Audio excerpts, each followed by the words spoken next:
Get ready, Wise Pineapples, because today's guest is a living legend in hospitality.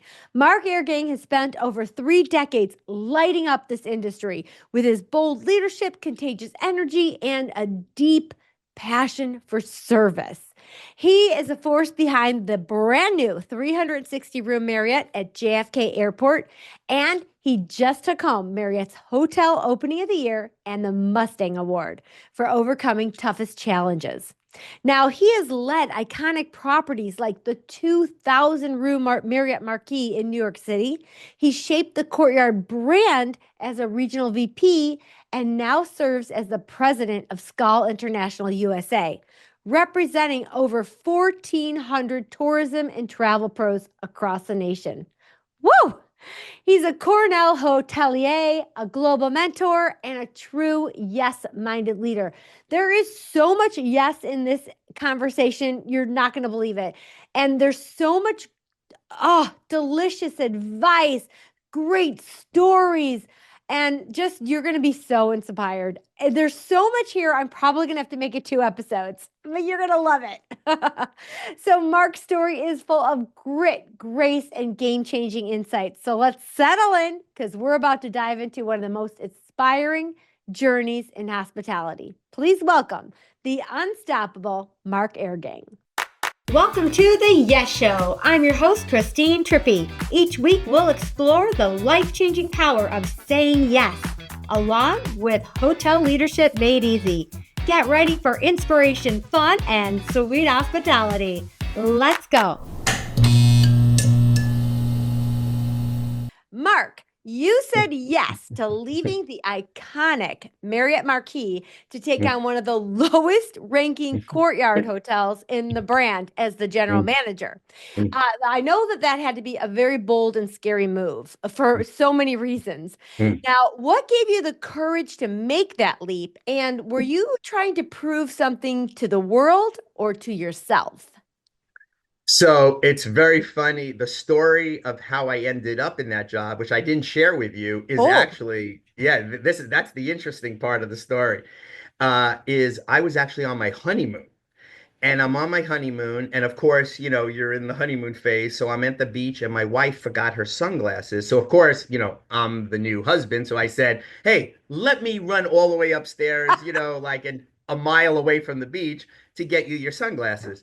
So I go upstairs, and what's in my room? My phone has a flashing light, and I call for the messages. It's the GM of the Marriott Marquis, Jurgen Giesbert, European hotelier, amazing, brilliant guy.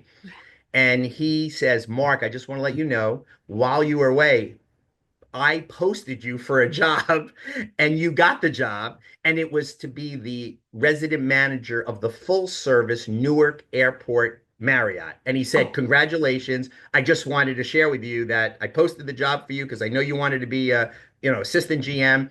He goes, "I just want to tell you on your honeymoon, you don't have to call me back. Congratulations." I come back, I bring my wife the sunglasses, and I'm like, "I just got promoted. This is great."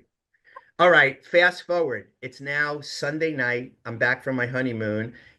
I get a call from, I'm front office manager at the Marquis. I get a call okay. from the resident manager of the Marquis, my boss. And she said, "Mark, I have bad news. I just want to let you know you're not getting the job at the Newark Marriott as the resident manager." I go, "What are you talking about? The GM called me and left me a message while I was on my honeymoon." She said, "Yeah, he jumped the gun, and what happened is Marriott as a company decided to roll out this new initiative. And the initiative was because they were having trouble finding GMs for courtyards. So they said, Mm. let's find like the top 25 department heads in Marriott full service, and let's convince them to make the move, because they wanted to make sure that the Oh, first 25 who go over are going to be successful. So yeah. they would encourage other future moves to go. So I was one of the 25. And so they said, "Oh, we want Mark to be the GM of the newer Courtyard Marriott. And in turn, we're going to take the GM from the Courtyard Marriott." And they gave him my job. They gave him the Oh, resident job at the Newark Marriott. So he took my job, and I was supposed to take his job. So, of course, I was taken back by this whole thing because, not that I was a full service snob, but I was very I get nervous it. and like, you know the story. And anyway, so my boss, thank God she gave me the bad news because she said when you come to work tomorrow, the GM now has to tell you the bad news, and they know you could react many different ways. And to her credit, she obviously calmed me down, and I was much better prepared to answer that, to deal with that. Right. So I had to meet with the GM, the corporate HR person, because they were scared I was going to freak out. And anyway, they convinced me to do it. I told them I would do it. I got some more money out of them, which was great. Okay. So now I say yes to this thing. But to answer your question, I was giving you the background. Yeah, I Um, love that though. I I'm didn't now, know that. yeah, yeah. So now I'm saying to myself, I'm going to the 254th worst courtyard out of 259 at the time. And I'm saying to myself, did I piss somebody off? That they're sending me to Newark, New Jersey. And by the way, the hotel's across the street from a prison. And it's like it's just really just I mean, it's at the airport, but there's a prison across the street. Anyway, so Wow. I walk into the hotel day one, and it's just a mess. It is just a mess. I noticed that, when all the people in the morning leave to get on it's an airport hotel. So they're all morning long, they're getting on the airport shuttle. By the time it's 9 o'clock, the lobby's destroyed. There's coffee cups, there's Yes. paper, all this stuff. All right. I notice also our cleanliness scores are terrible, friendliness scores are terrible, check-in speed scores are terrible. So, after observing, as you should as a new GM, don't make any rash decisions. I give it a couple of weeks. Now I bring in my team of, instead of the Marquis where I had a team of 50, now I have a team of like 3 or 4. I'm Right. at a Courtyard. And I say to them, I said, guys, I said, I know I'm the new guy here. I said, let me share some of my observations. So I grabbed the housekeeping person and I said, let's start with you. I said, explain to me why there's no housekeeping person visibility in the presence in the lobby during the morning, during 6 to 9. And her exact response was, well, I don't want to disrupt all the people in who are waiting for the van because that's our busiest time. And I don't want to vacuum. I don't want to clean because I'll get in their way. And Right. that's my answer to your question, Mark. And I said, no disrespect.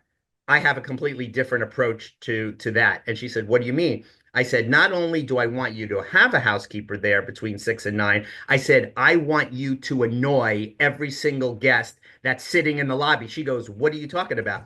I said, when you vacuum, I want you to hit every person's leg by the couch and tell them to lift their leg up. And she thinks I'm like bizarre. And I'm like, well, I said, of course, I don't want you to hit them. But I was making a point that I want them to feel that we are obsessed with cleanliness. So Right. I want her to clean it. And I said, Courtyard had those glass tables and stuff. So I said, when they lift their coffee mug up or coffee cup and the ring of water is there, I said, I want you to clean that thing every time they lift to take a drink. I said, I want them when they get in the van now. All I want them talking about is how obsessed this hotel is on cleanliness. So we started doing that. Our cleanliness scores went up 30 points. All right. Number two, check-in speed. Our check-in speed was like the third worst in the company. So I grabbed the front office person and I said, all right, tell me how you do check-in. They tell me, I said, let me tell you what we're going to start doing. I said, don't you pick up people at the airport every day? They go, yeah. And I said, when you go and pick them up, do you ask them for their name to confirm they're staying here? They go, yeah, the driver has an arrivals list. So I said, okay, why don't you just take it one step further? When the driver picks up the person, why don't you just have the driver confirm that they're picking up Mark Irgang, John Smith, whatever. So now we can prepare for the check-in. We could pre-check Mhm. them in. Mhm. And when they get off the van, we could be standing there going, hey, Mr. Irgang, Mr. Smith. Okay, so the first day we're going to try this, I actually get on the van and I'm sitting in the back like a customer, but the first person we're picking up doesn't know I'm the GM. So we pick up the person. It's one person. Let's call him John Smith. So we pick him up. Now the driver and me and Mr. Smith are driving back to the hotel. I still do not tell him I'm the GM because I'm just witnessing. I want to see how it goes. Right. He gets out of the van. 5 people come out of the hotel and say, Mr. Smith, it's so nice to see you today. Welcome to the Marriott. Here's your key. Here's this. Here's that. And he literally goes like this. He sticks his hands out and he goes, everybody freeze. He goes, do not move. And I turn around and I introduce myself. I go, Mr. Smith, I'm Mark Irgang. I'm the GM. I said, did we do something wrong to upset you? He goes, no, but I was here last week and this was not happening. He said, what is going on here? So I explained to him, I said, hey, I'm the new GM. I said, we're trying to provide better service to our valued guests. I said, do you like this? He goes, I like it. It's just a little overkill, but I like the pre-check-in. He says, all right, carry on. And he leaves and he goes and says, so the point of that is I told my staff the fact that the first person we did this with recognized something was different means we're doing the right thing. We kept doing that. Our check-in speed went up 30 points.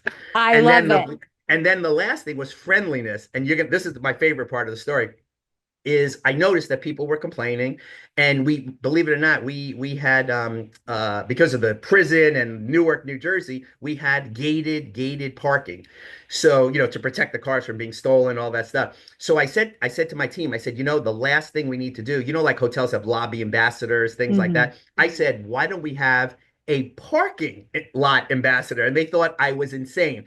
And I said, look, we have a captive audience. They all have to Mhm. stop at the gate. I said, why don't we have someone who will stand at the gate, hand out Nutri-Grain bars, and say thank you for staying with us? They looked at me like I had three heads, and their exact response was, "What idiot are we going to get to stand out there every morning?" I said, "I'll volunteer to do it." And they Right. go, "Perfect." They said, "If you want to do it, go ahead." So this was like on a Friday. I said, "I'm going to start it on Monday when I come in." So, of course, what happens? I walk in Monday, it is pouring rain like you've never seen.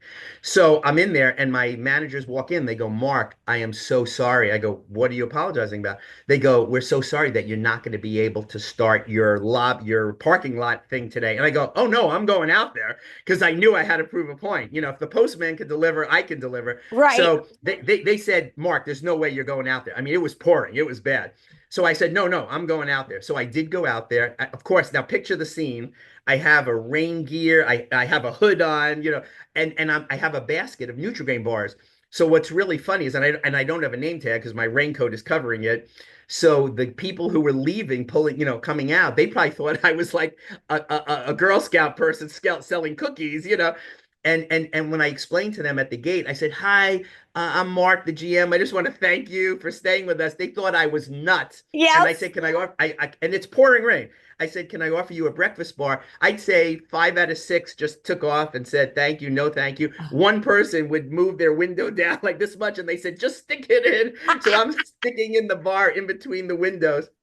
Anyway, but this is the part you're gonna like. Something miraculous happened that day that I never expected. Mm.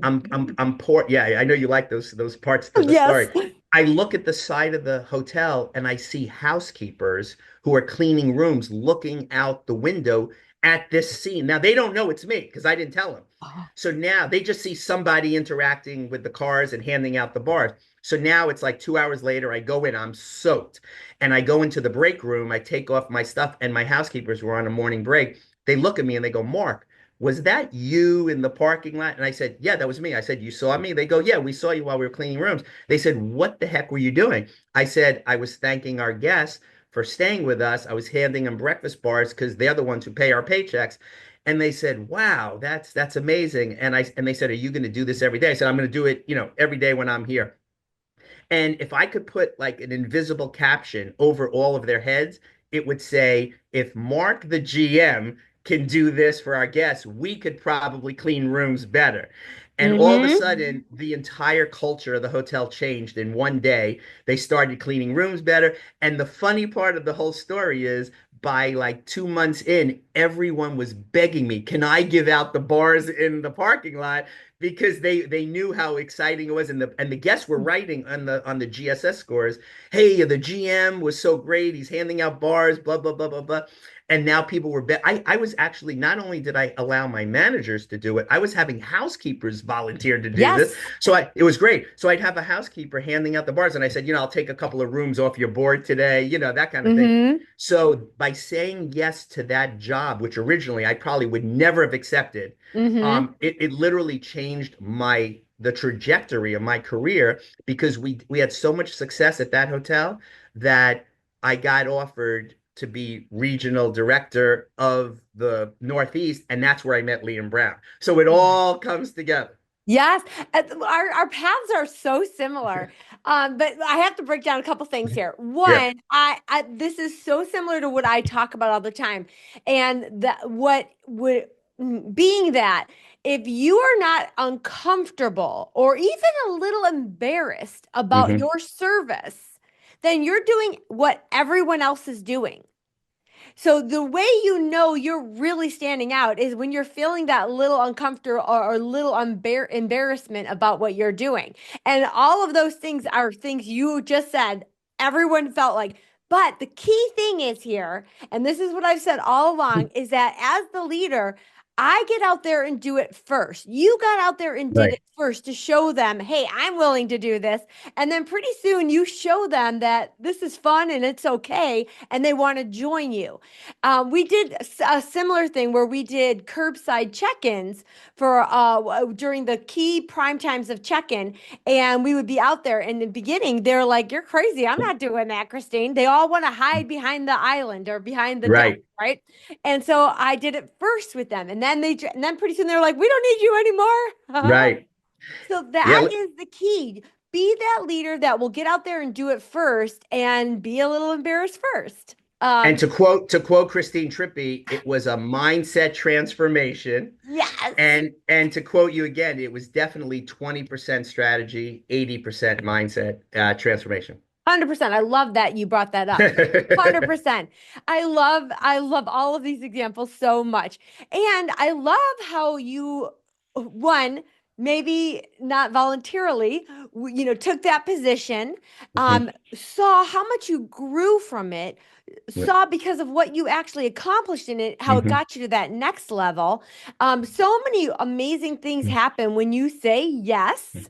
Mhm. Now one thing I worry about, for example, for myself, probably have more full service experience in my past than I do Mhm. select service. But because select service was so much of my last, say, 10 years Mhm. in branded properties, um, that's how you can kind of get seen. So did you go through any difficulty of being put back in a different box now? You're now a select service guy. Yeah, no, no. Okay. Actually, the opposite. I think people realize that the skills you use as a leader are transferable Good. anywhere. And also, I mean, the hardest thing was for me myself to have that mindset transformation because now instead of me being a little bit of a full service snob and having other people do like there were days I had to drive the hotel van. There were days when I had to help him in, help in the kitchen, like make food. And it's a very humbling experience. I mean, to Yes. be honest, it's very hum but I think everyone should go through it. And most, no disrespect to the old time full service people, but a lot of the full service GMs, when I started, they had never in their imagination ever considered going to select service. And guess what? I was probably one of those people until I said yes Yes. and made the decision to take a chance and do it. And I was confident in my leadership skills, but when I walked into the 254th worst courtyard, let me tell you, I was challenged for sure. And Hmm. like you said, the leader has to, just change the You, culture and yes. get everyone to buy into what you're selling. Yes, and that is the if Hmm. we're taking away something here from this, and this is what I've preached about my red zone turnaround, and you are Hmm. saying the exact same thing about yours, is the first step is Hmm. turning the culture, loving your people. Hmm. Everybody, when I was taking over that courtyard, told me you're going to have to turn over the entire team. It's toxic. And Yeah. when I got there, I realized no, just the person who was let go, the leader who was let go before this was the toxic Hmm. person. Everyone below were diamonds and they just needed to be loved. They just needed to believe that we could be beautiful. So, Yes. yeah, so that is a huge thing. It starts with your culture. It starts with your culture. It does, and from that transformation of we went from 254 to the top 75 in the company. We went up the most ranks of any hotel in Courtyard, and because of that, and I think I maybe mentioned this to you in my notes or not, I can't remember, but they had a GM convention in San Antonio, and there were at least 500 GMs, if not more. I think it was multiple brands. And I actually walked into the meeting like a second, like just as it was starting. I was late for myself because I'm usually an early person. Yeah. And Bill Marriott was speaking himself, and he said, "Hey, I just want to recognize 10 leaders in our company for doing certain things." And I was like, I mean, there was no particular order, and I was number 7. I didn't know he was going to mention my name. He goes, "Is Mark Irgang in the room?" And I'm in the last row, and I'm like, "Yeah, Mr. Marriott, I'm back here." And he said, "Here's Mark. He's a Marriott GM. He gets up every morning and he stands in the parking lot thanking our guests, handing them breakfast bars." And he said, "I think that's amazing." And he said, because of that and other changes, his hotel moved up 175 spots. Let's give a round of applause to Mark. I became an instant celebrity for 5 minutes at that time. Right. And no, but it just goes to show you something that seemed as stupid as handing out bars in a parking lot that nobody wanted to do, that I took on myself, changed the trajectory of my career. 100%. And it was that exposure that gets you to Yep. the next level. Your 100%. performance is only an invitation to the table. It's the Correct. exposure you get that actually gets you to those next level positions and whatnot. So that's Yep. another great lesson from this is that you Yep. can there's probably 100 people in the company, probably more than that, that did Mhm. the same thing we did, that you did, but it's then getting that recognition and exposure. So Mhm. that's a huge one. I love that.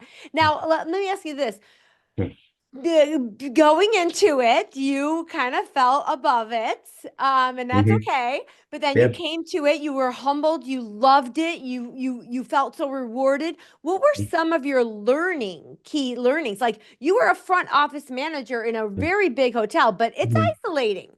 All of a sudden, you're doing it all. From HR to budgets, all of it. So, what was maybe a couple key learnings you achieved from moving into that full service or select service GM role? Yeah, I mean, I just really took away that, we have so much to give, and that one person can make a major difference. And Mhm. I don't mean that in an arrogant way that I changed No. everything. It was just that one leader can change the culture like you described with your hotel. Yeah. And it's not only getting everyone to believe in what you're doing, but like you said it before, you have to walk your talk. You Yes. could talk about things that you want to do, but that day when it was raining, if I had said to them, "Hey, I'm not going out today," that could have changed the whole, vibe.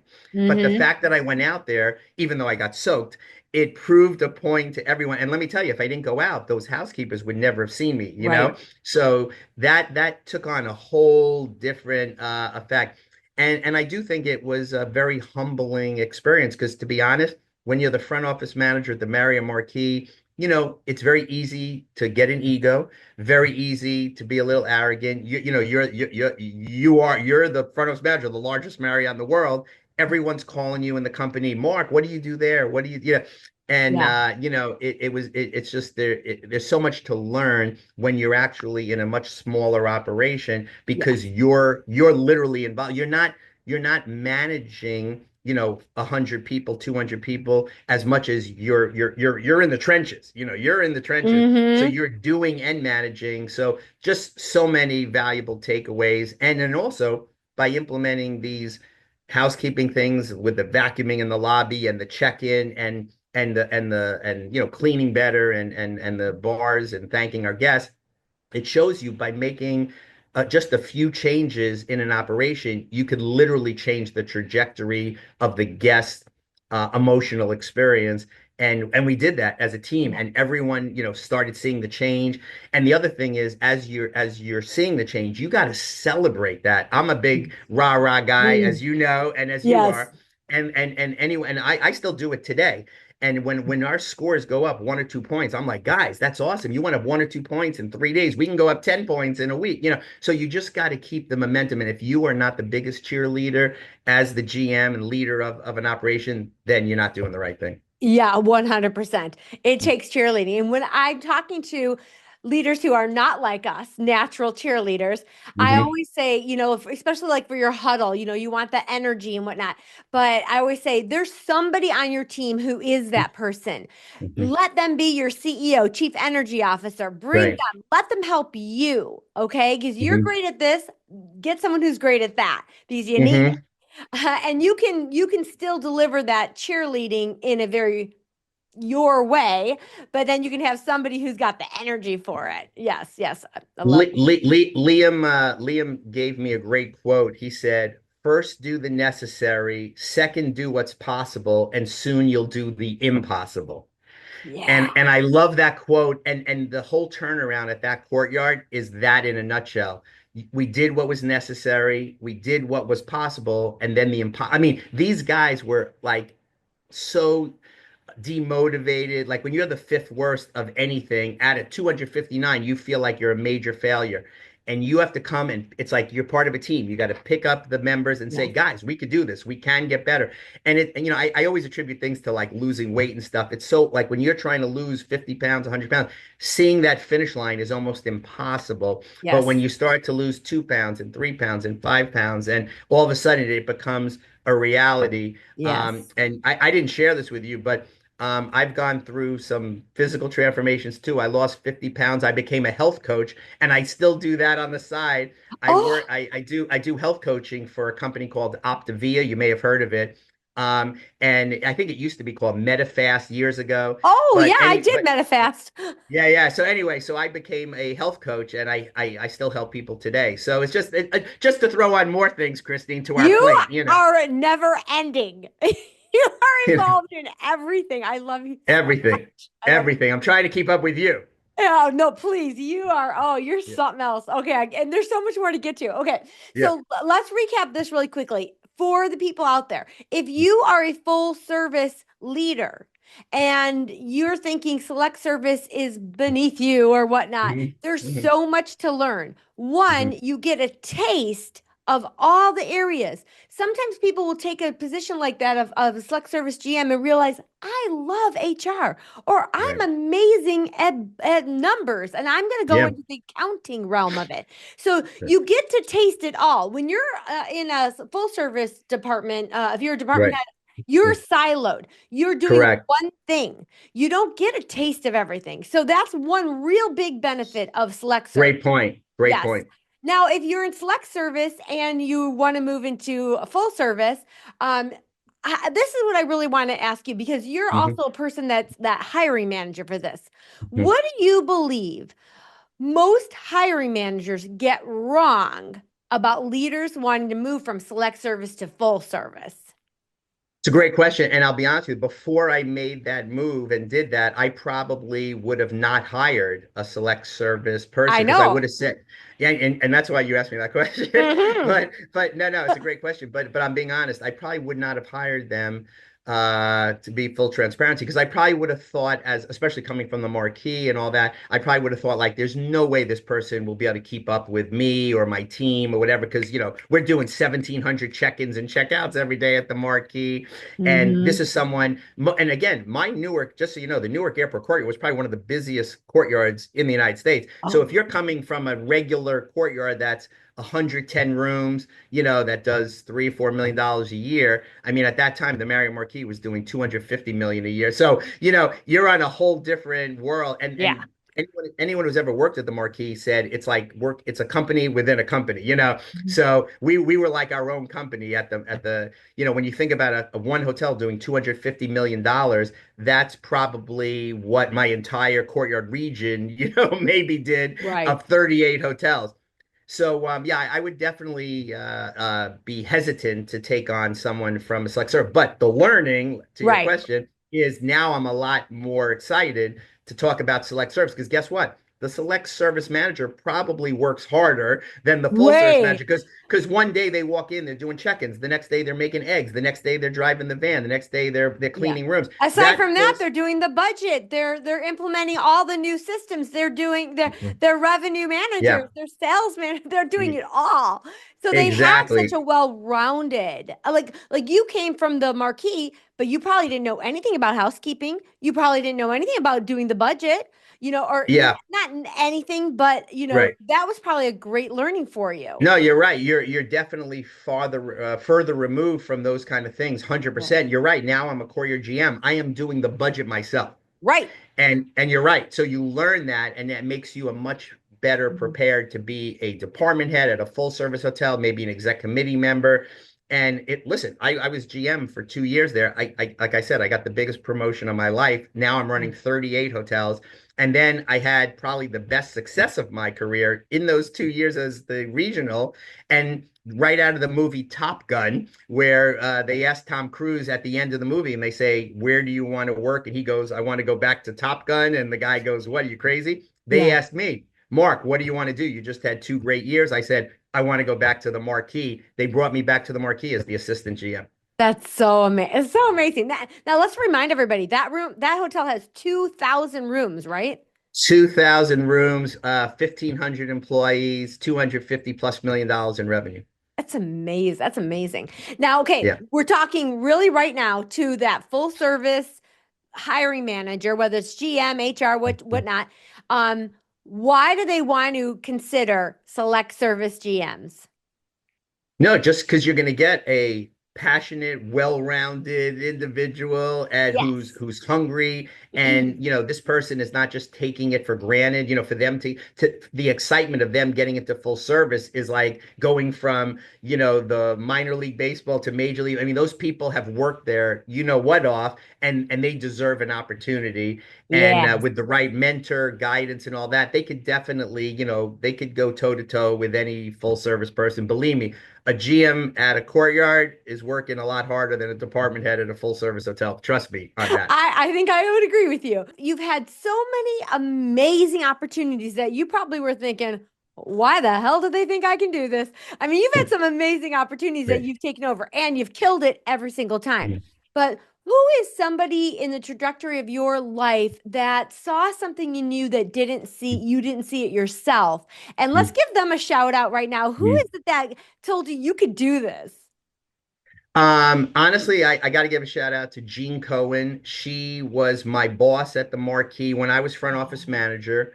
According to what I know, she was the first female GM in the history of Sheraton. So Oh, she was ahead of her time. She eventually, believe it or not, became the GM of the Marquis.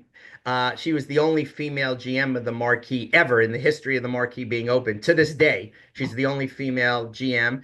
And when I went as front office manager, now we're going before I went to Courtyard. When I went as front office manager, and the quick funny story about that is the GM, Jurgen Giesbert, who I mentioned before of the Marquis, he called me when I was the front office manager at the Long Island Marriott. He calls me up one day and he goes, "Mark, this is Jurgen Giesbert in his German accent." And he says, "I'd like you to come work for me as front office manager of the Marriott Marquis." Now, just note that I was already on my third front office manager position with Marriott. So I didn't want to be a front office manager again for the right. fourth time. So I said to him respectfully, "Mr. Giesbert, thank you so much for calling me, but I really am waiting to be an assistant GM at a full service hotel somewhere." And he goes, "Mark, let me just tell you one thing, and I want you to listen carefully." He said, "When the GM of the largest Marriott in the world calls you directly and asks you to work for him, there's only one answer, and the answer is yes." And I said, "Okay, Mr. Giesbert, you got me. I'll come work for you." That's awesome. That's true. That's true story. So anyway, but the thing that I didn't tell you is after I said yes, I started looking at all their scores, and guess what? This is before the Courtyard. The Marquee scores were terrible. Everyone just assumes because it's the largest Marriott in the world, it was great. Their friendliness scores were terrible. Their check-in speed was disgusting. Everything was bad. And the reason was when they built the Marquee, the computer system for the Marquee, no one thought about this, was the same megabytes memory as like Des Moines, Iowa. Right. And no one thought that the Marquee would have so many transactions and all this. So the computers ran. So you know how we get frustrated when our computers are running slow? Imagine 1,700 check-ins and each check-in takes 12, 15 minutes. It was the worst experience of Oh, my life. So to your question about which person changed my world, I get to the hotel and things are terrible. Jean Cohen, my boss, calls me into her office like after there a couple of weeks. She goes, Mark, I brought you here for a reason, as the GM, yeah, as the GM did, because you are very accomplished. But she said, look, our scores are terrible.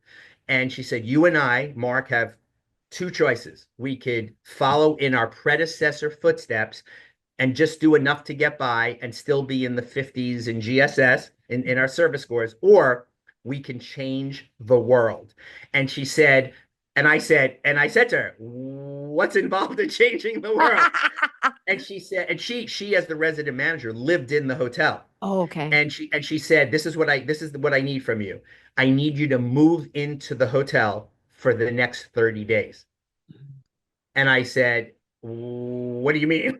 And she said, move into the hotel for 30 days. We'll do our general work during the day. Like we have to do check-ins and check-outs and all that Yes. stuff. But at the end of the day, when you're exhausted and tired and all that, I need you to bring your A game. We'll meet in my apartment. We'll have flip charts and all this stuff. We'll order in dinner and we're going to work on the strategic plan of how we're going to change the world. I spent 30 nights in a row doing that with her. Wow. She taught me more than any manager has ever taught me. And she rocked my world in what she taught me. She's taken classes at Harvard. She's brilliant. Wow. And she literally gave me my platform of leadership style for the rest of my career. We then implemented all the things that, we discussed, and we changed the marquee scores from 50 to 80 to 90.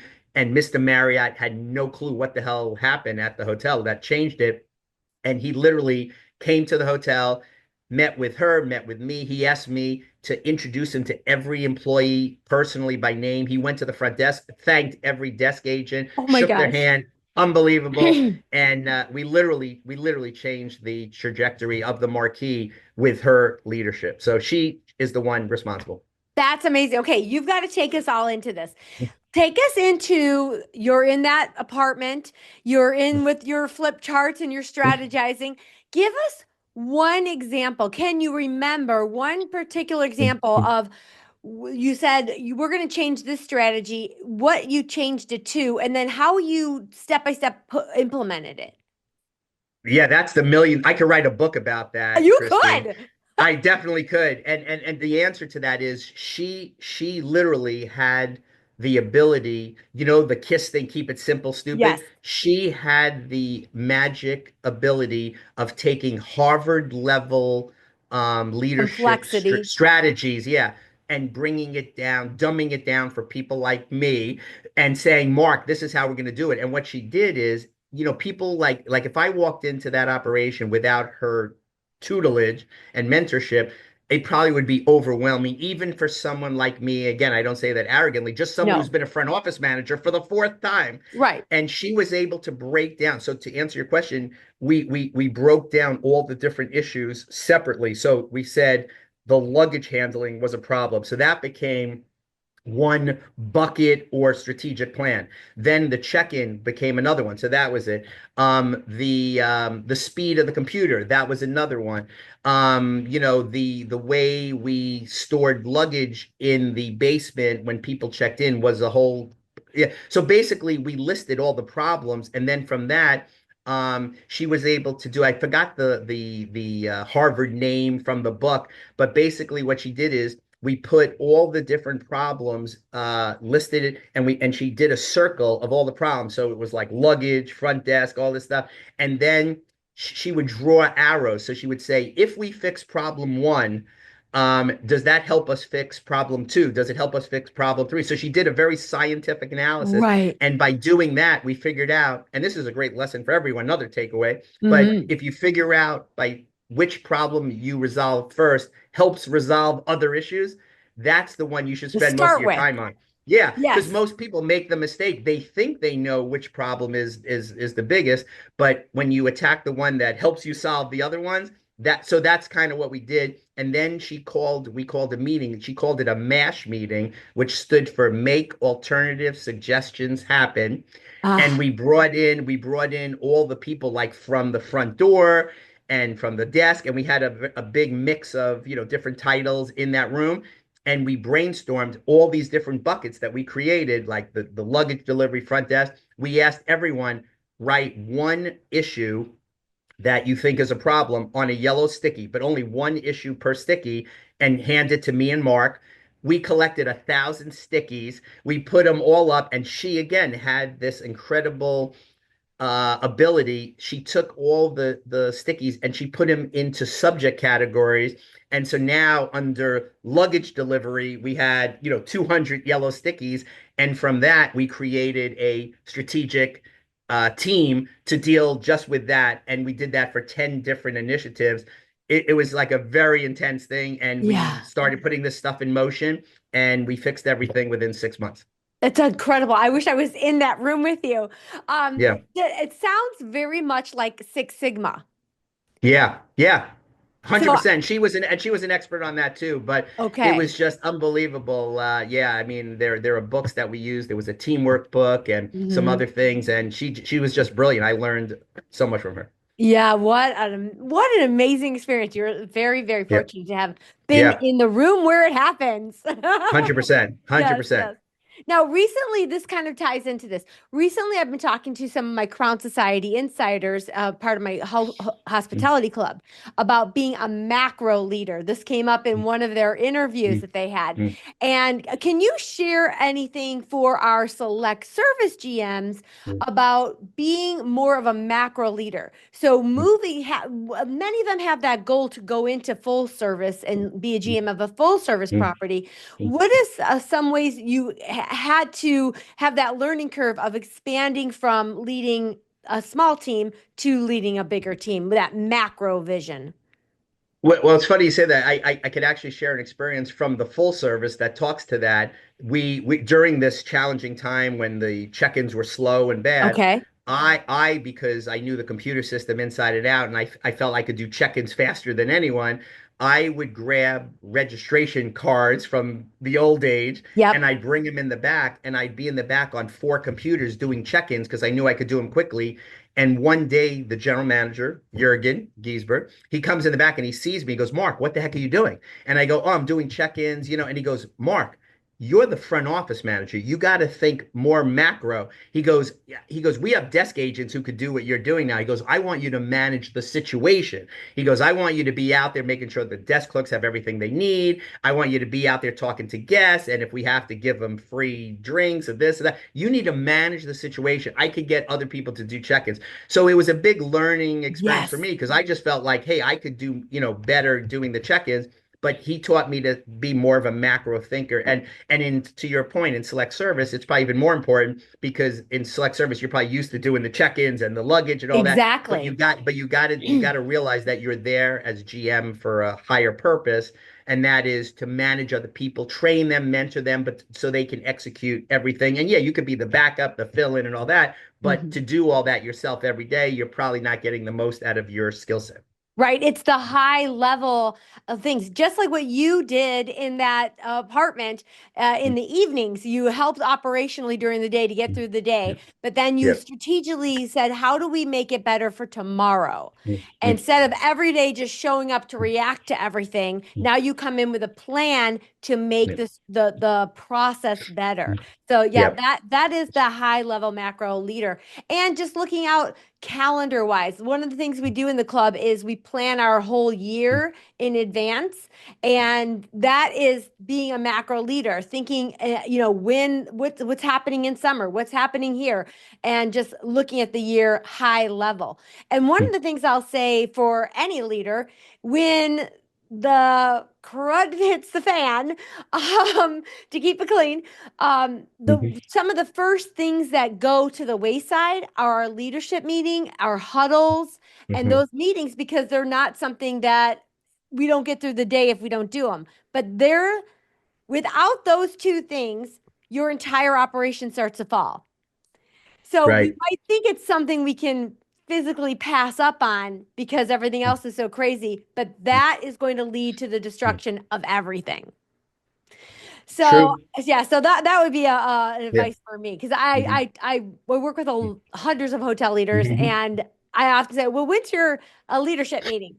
Well, you know what? Got off track with that, It's one of the first things to go. That and huddle. Yep. Right. I just think you're so amazing. People are gonna love your stories. Now, you're such a yes guy. Is there ever a time you wish you had said no?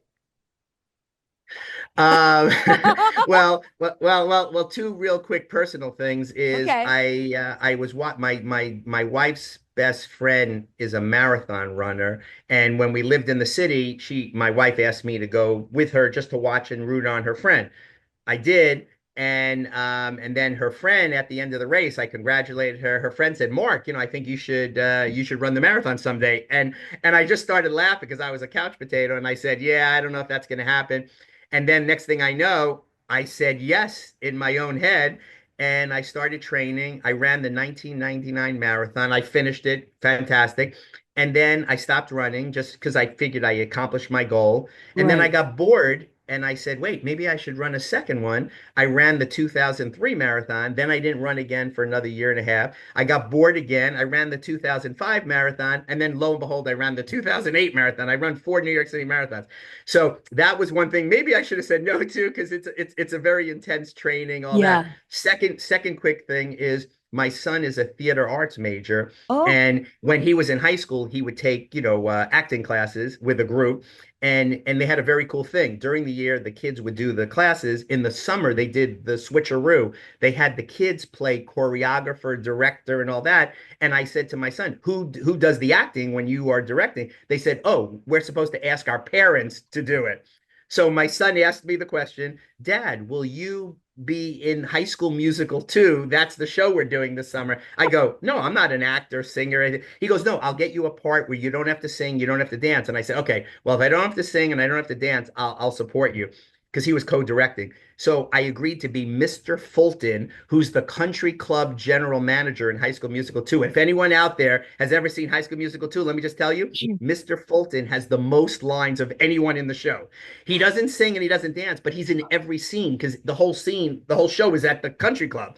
So he talks to the kids, and then the kids start dancing and all that. But he's in every scene.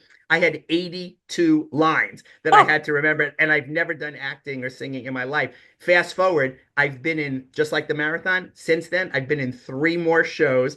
And you want to talk about yes moments?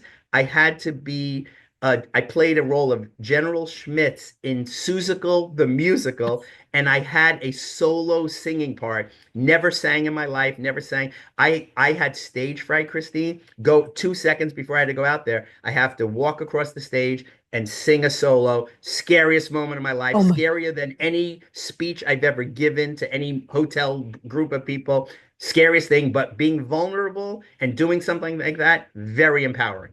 Yes. So even though you're jokingly saying you would have said no, if you had said no to those things, you would be sitting here with regret. You're probably right. Well, and I got to tell you, and both of them gave me so much confidence and empowerment. Running your first marathon is the most Yeah. crazy transformational experience of your life. Hmm. I mean, yeah, it's amazing. And doing 4, forget it. Then you do the show and doing acting in a show, very scary. But when you have to sing and you're not a singer, it is like I know you jumped out of a plane. I haven't jumped out of a plane, but being on stage and singing in front of like 150, 200 people, never doing that before, the most vulnerable, empowering Yeah. moment of my life. Yeah. Honestly, I'd rather jump out of a plane again. Me too. Me too. I think so. I think so. Yeah. And the audience would rather I jump out of a plane than sing to them.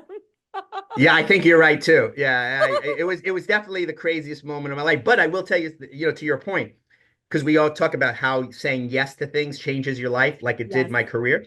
By saying yes to that moment, doing the musical stuff, the people in the show, this is true story, have become my wife and I's best friends. Oh, We formed a new friends group. From the day I accepted yes to that role, they are our best friends in the world since see? that day.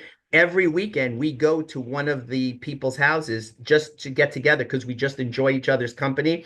And I have a newfound respect for actors and singers and Yeah. all that stuff.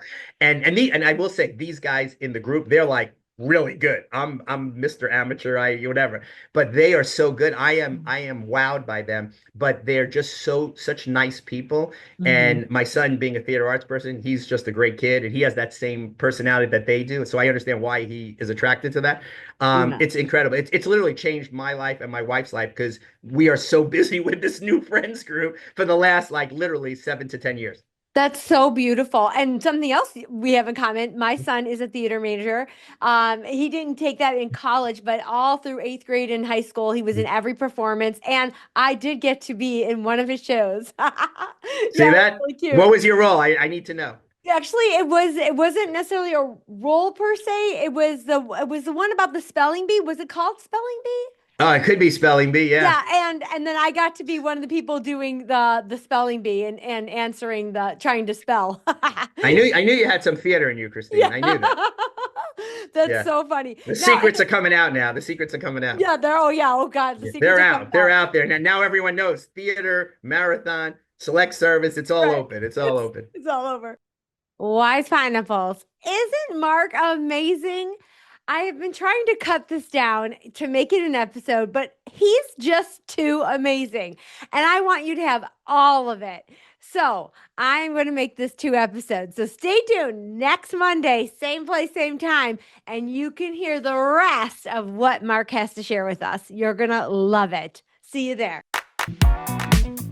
That's a wrap for today's show. Say yes to taking action and changing the world one yes at a time. And oh, my friend, will you say yes to review, like, and subscribe? The more yeses you give, the more juicy goodness I can bring to all of you wise pineapples. Cool or cool?